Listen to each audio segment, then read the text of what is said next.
All right, guys, are there any questions on any of the assignments thus far? Any questions over any of the assignments thus far? Any questions over any of the assignments so far? We can write those down. Wait.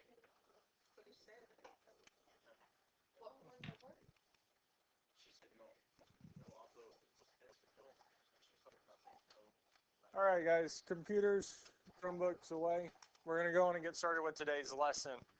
So what we're looking at today are different properties of exponents, our rational exponents, and how we can use and work these together. And most of these properties, and they're also in your note sheet, and most of these properties you've already used. We were used to using these. Because the first one we have is product of a power.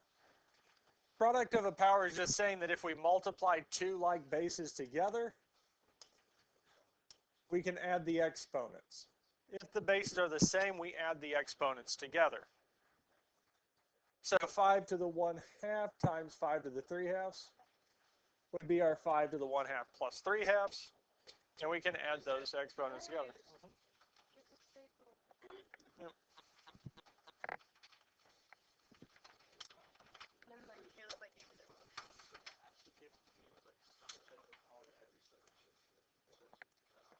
All right, guys.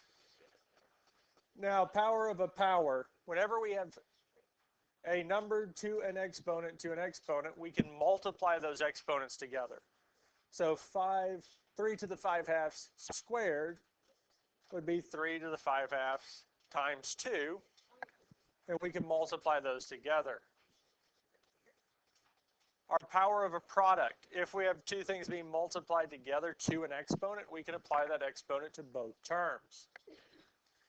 Our negative exponent, a to the negative m, is equal to 1 over a to the m. Because if an exponent's negative, we can make it positive by moving it from the numerator to denominator or denominator to the numerator. Our next one is the zero exponent, because anything to the zero power is 1. Anything to the zero power is 1 except for 0. We can't have 0 to the 0. Our quotient of powers, if we have two like bases being divided, we can subtract the exponents.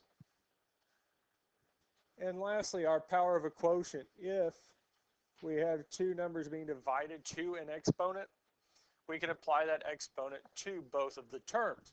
And we can go either direction with any of these here. And utilizing these properties will help us be able to simplify our rational expressions. And there are three main things that we know that they are going to be in simplest form, because whenever we're doing this and simplifying them, we need to know if it is in simplest form. And the first one is no radicands, no radicals have perfect nth powers as factors other than 1. So we can't leave something as the square root of 4, because we can actually simplify the square root of 4. Or the cubed root of 8. Because if we can reduce it, if we can simplify it, we need to, for it to be in simplest form. Yes, sir. This week?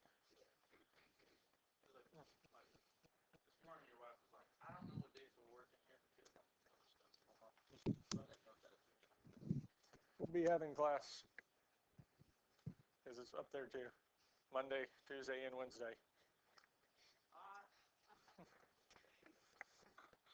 Because this one here is also saying like 2 to the 2/2. If we can reduce it, we need to reduce it.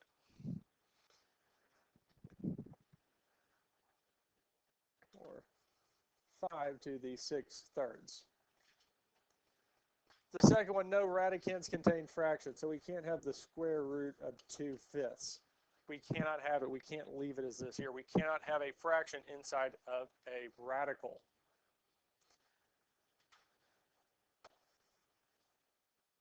And the last one, no radicals can appear in the denominator.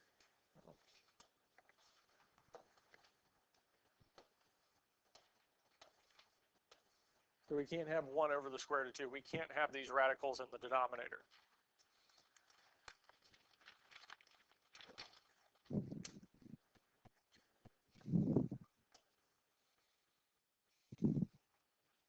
So no radicals can have perfect nth powers as factors. Either we have a perfect square inside of a square root. We can't have fractions inside of the radicals, and we can't have radicals in the denominator. And these three here are going to be the main things that we have for making sure that it is in simplest form. Also, we can't have negative exponents. Now, if we look at the first examples here, we have 7 to the 1/4 times 7 to the 1/2. And we want to simplify this here. Now, according to our power of a product of a power, if we multiply like bases together, we add the exponents. We multiply like bases together, we add the exponents. So we'd have 7 to the 1/4 plus 1/2. Since both of the bases are the same, we have 7 and 7, we can add the exponents together. So we're going to do 1/4 plus 1/2. Well, we could do that in a calculator. Or if we did this by hand, we need the bases, the denominators to be the same. So we'll have to change 1/4 or 1/2 to have a denominator of 4. If we're going to, yes. So we can say 1/4 plus 2/4 because 2/4 is the same as 1/2, which would give us 3/4. So we'd have 7 to the 3/4.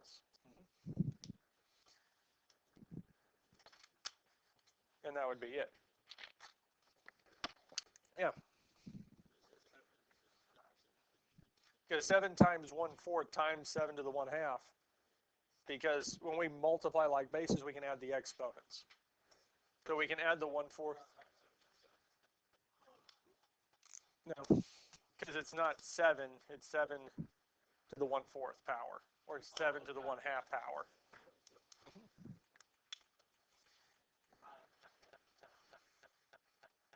Any other questions on the first one? We're good with the first one?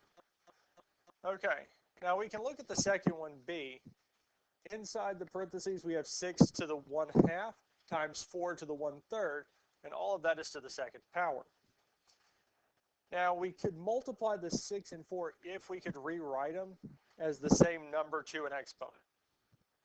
Well, 4, we know that we could rewrite 4 as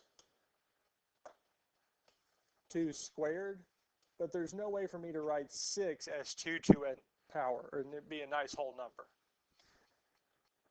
Because realistically, what we're saying here is that 6 to the 1/2 is really just the square root of 6, and 4 to the 1/3 is the cubed root of 4. The only way that we can multiply like radicals is if the indexes are the same. So we really can't multiply those two together. But our product of a power of a product, says that we can actually multiply this 2 into both of these here. So we can say that we have 6 to the 1/2 times 2 is being multiplied by 4 to the 1/3 times 2.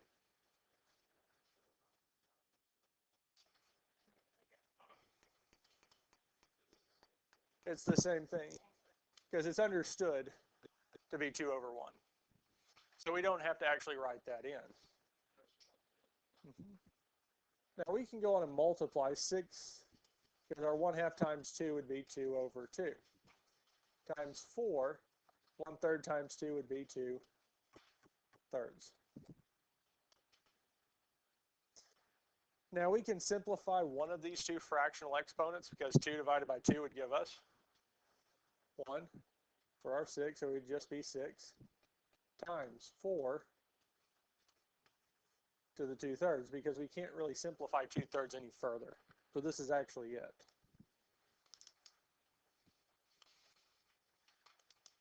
Any other questions on this here?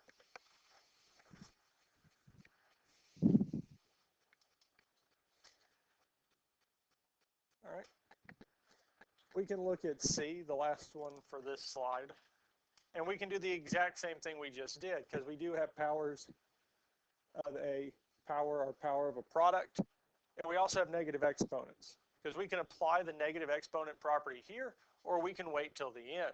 Either way will get us to the same answer.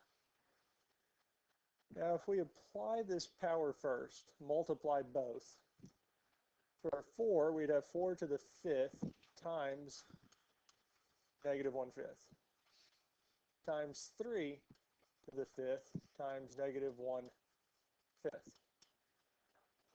Because we can multiply both of those by the negative 1/5. Well, for the 4, we would get 4 to the negative 5/5 times 3. Well, incidentally, it would also be to the negative 5/5.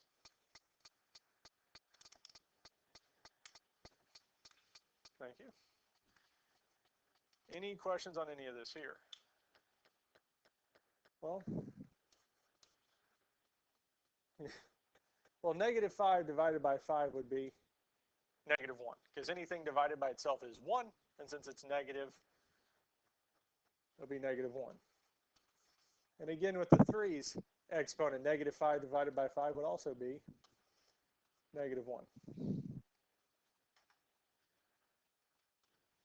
Now, to get the exponents to be positive, because we can't leave it as negative, we have to move it from the numerator to denominator or denominator to the numerator. So to make the 4 positive, its exponent positive, we move it from the numerator to the denominator. We'll also do the same thing for 3. But if we move both of them from the numerator to the denominator, the exponent of negative 1 goes from negative 1 to positive 1. Any questions on how we got to this point here? Well, can we do 4 times 3? Oh, yeah. We actually just end up with 1/12.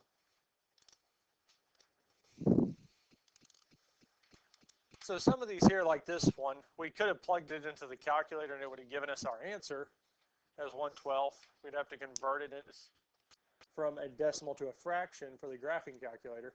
But some of these here do work out that we could have plugged them in. Any questions on any of these here? All right.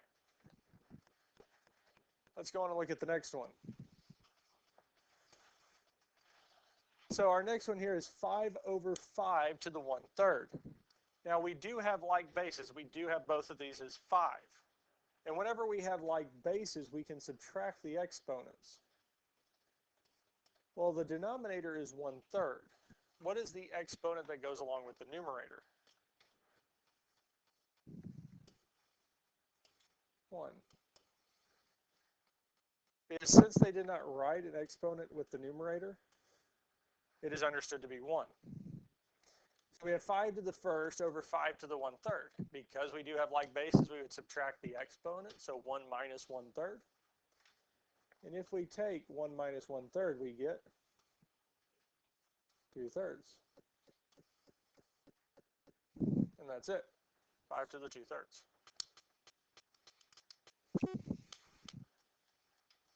Any questions on any of this here? Now the next one is the first one where we actually have a radical or that fractional exponent in the denominator, and we're going to need to get it out of the denominator. We can't have a radical in the bottom of a fraction.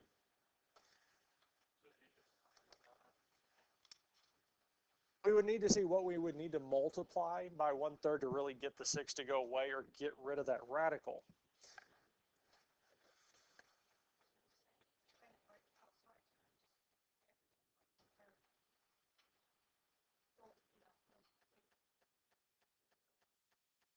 Well, we can't multiply it by 1/3 because realistically what this is saying is that we have the third root of 6, the third root of 42 over the third root of 6. That 1/3, that fractional exponent, is really talking about radicals.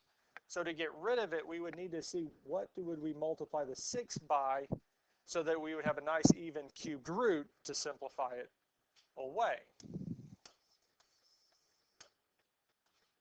But 42 and 6 both have a 1/3. According to our power of a quotient, a over b to the n is equal to a to the n over b to the n. We can apply it to both, because that's just what the power of a quotient says. But we can also go the other way around, because since they both have a 1/3 power, we can pull it away, which would tell us that we have 42 divided by 6 to the 1/3 squared. Now this might not seem like a real helpful step because now we've got it more parentheses and more broken down than we did to start with.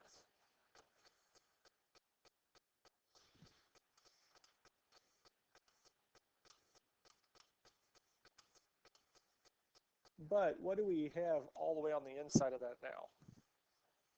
42 divided by 6, yes? Well, what is 42 divided by 6? It is.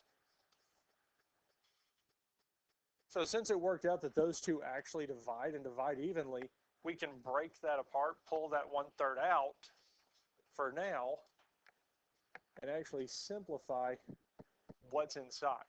Because if they divide evenly, that does help, that we can pull it out that way. And now, well, powers of powers, multiply, because we can say 7 to the 1/3 squared, which would be 7 to the 1/3 times 2, which is 7 to the 2/3. And we would do this if the numbers on the inside are to the same power and we can divide them evenly. If we're not able to divide these evenly, we have to go about it in a different way, and we'll be looking at that tomorrow.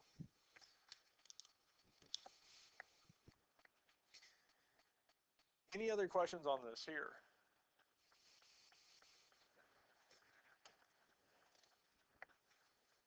Let's look at a few more of these here. And a lot of these here, it's really utilizing these properties of exponents to simplify this down as far as we can. Now, if we look at number 1 here, 2 to the 3/4 times 2 to the 1/2. If we want to simplify this, we do have like bases, so we can do what to the exponents? Yeah, we can add them. And yes, we would need to change the 1/2 to 2/4, because we would need the denominators to be the same for us to be able to add and subtract.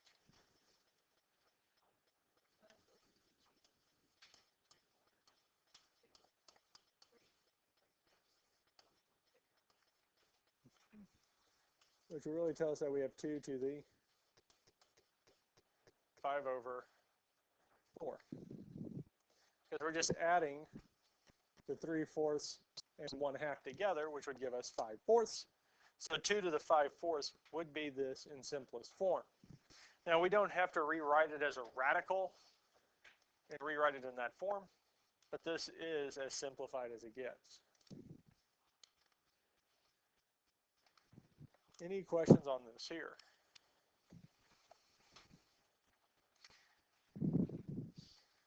And this is simplified mainly because 5/4 we can't really reduce that any further. Because if we'd have been able to actually take the square root evenly, we would. Or if this had been, say, 2 to the 10/4, 10/4 is reducible because we could reduce it from 10/4 down to 5/2. Then we need to simplify that. But here, 5/4 is as simplified as it gets. We can't really do anything with it. The only thing that we could possibly do is say that this is 2 times the 4th root of 2, kind of the fact that 5/4 is 1 and 1/4, then we could rewrite it back in this way here.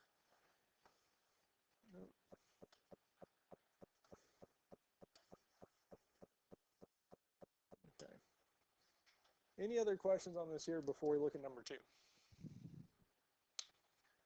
Now number 2, we're dividing like bases, so that means we can do what? Subtract the exponents. Now since 3 in the numerator doesn't have an exponent written, it's understood to be 1. So we're doing 1 minus 1/4. And our 1 minus 1/4 would be 3/4. So for this here, 3 to the 3/4 would be our final answer.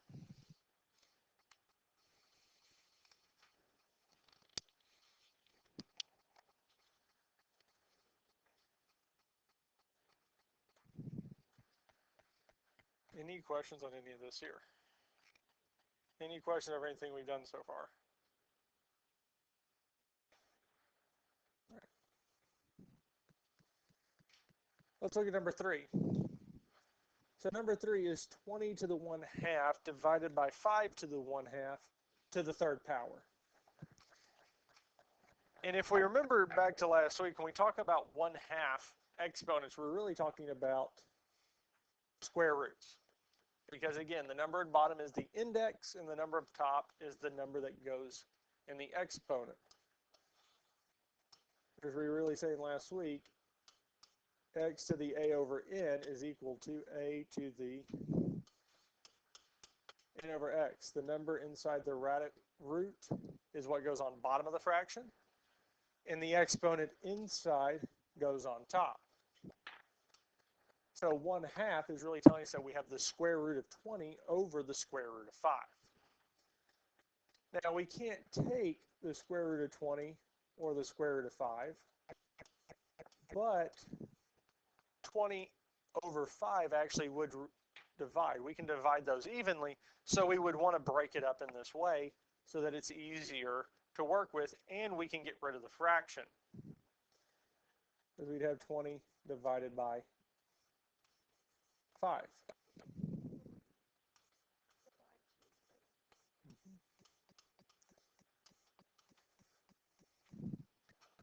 Because 20 divided by 5 would give us 4.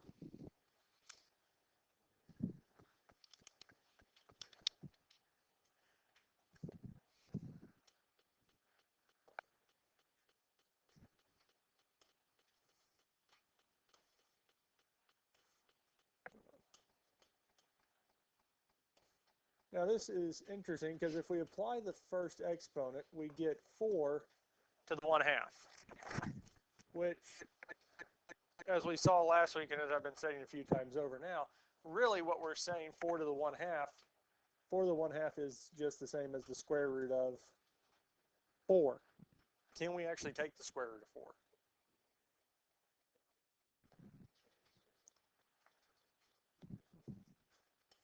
Right, because 4 is 2 squared, so the square root of 4 is 2. And this is one of the ones where we can't have any perfect nth roots. We cannot have a number that we can actually simplify and leave it that way. Because we cannot say that this here is 4 to the 3/2. This doesn't work because it is actually simplifiable. We can actually reduce it further than this. Any questions on this here so far? Well, 2 cubed is 8. So the final answer for this is actually 8.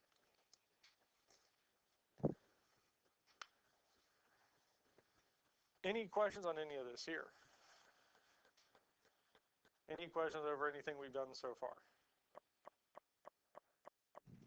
Okay. And that brings us to the last one on this slide, number 4. Number 4, we have 5 to the 1/3 times 7 to the 1/4. And again, for this one here, we can't multiply those two numbers together, but we can apply the exponent of 3 to both.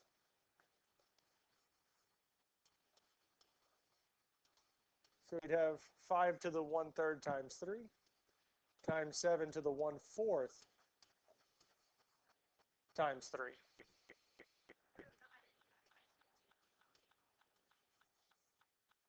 Well, our 1/3 times 3 would be 5 to the 3/3 times 7 to the 3/4. Right. 5 times 7 to the 3/4.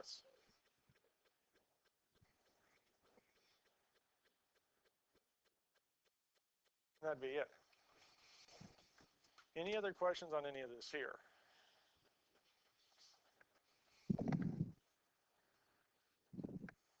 Any questions on anything we've done so far today? Anything we've done here?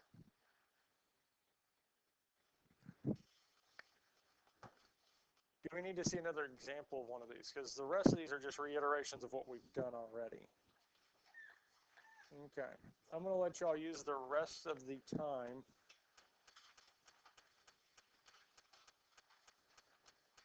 to work on this assignment here on page 252, 3 through 10. So go on and get started on this here.